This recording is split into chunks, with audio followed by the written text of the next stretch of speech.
Hello and welcome to the first video in the Rhino 2D tutorial series. In this series, we'll be covering these topics: geometry creation, object properties, geometry modification, movement and duplication, as well as printing. In this first video, however, we're just going to cover geometry creation. So we're going to start by working on layer 1. So we're going to start with the most basic of geometries, a point.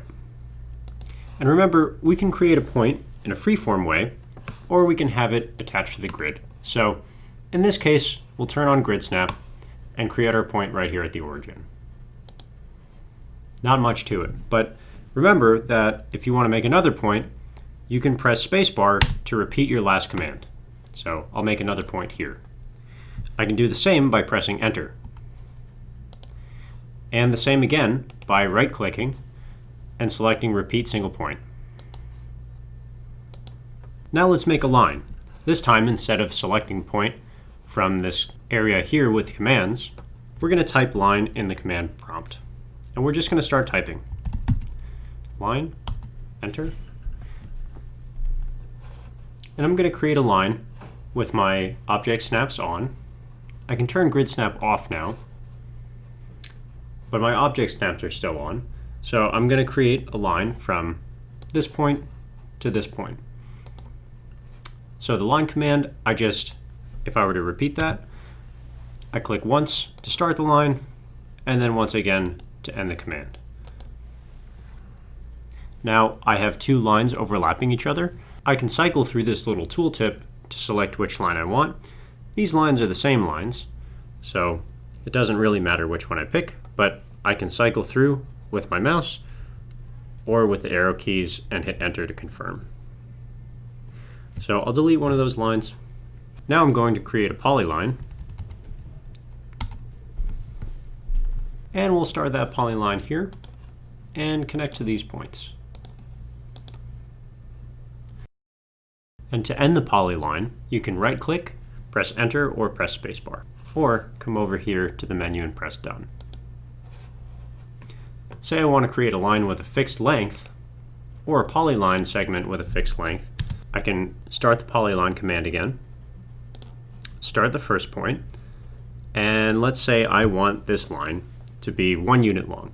So I can type 1, hit enter, and now that segment of the polyline is locked to 1 unit. So we're going to go 1 unit in this direction, and then end the line. And remember, we can move this polyline by turning gumball on, and we'll drag it out here. Now, say I drew my polyline so it follows the geometry of these points, but when I look at it again, I'm not really happy with that geometry, and I want to change those points, but I don't want to completely redraw my polyline. One of the things I can do is select that polyline, and then you'll see these points come up. Now, these aren't regular points, these are control points that dictate the geometry of your polyline.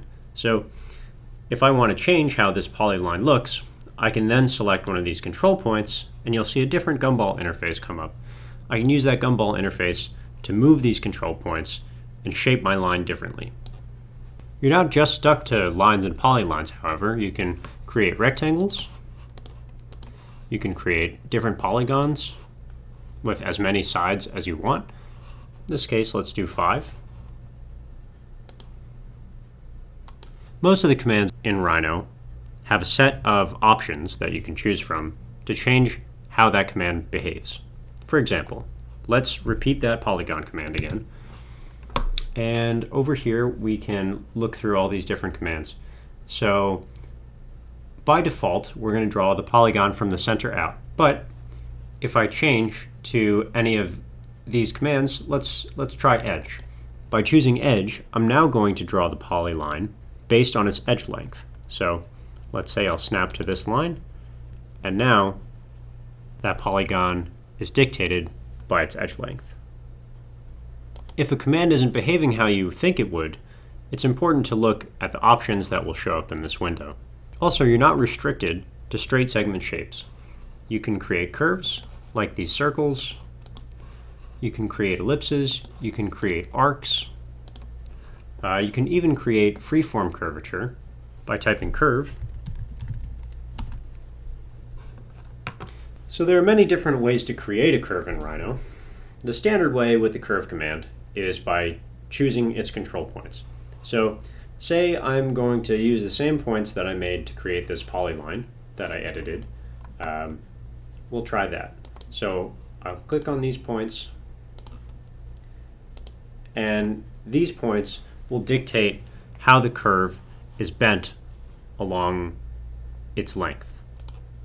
Just like with the polyline, I can use these points to reshape how the curve looks. But this kind of drawing isn't intuitive to everyone.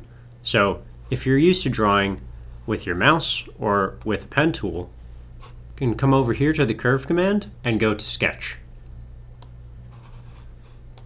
Sketch will create a curve that is more similar to a pen tool. And then once that curve is created, it will smooth out. And then we right-click to end the command. And now when we click on the sketched curve, you can see that it has many more control points than a normal NURBS curve. If you delete one of these control points, it will simplify that area of the curve. You can also add one of these control points with the Insert Control Point command.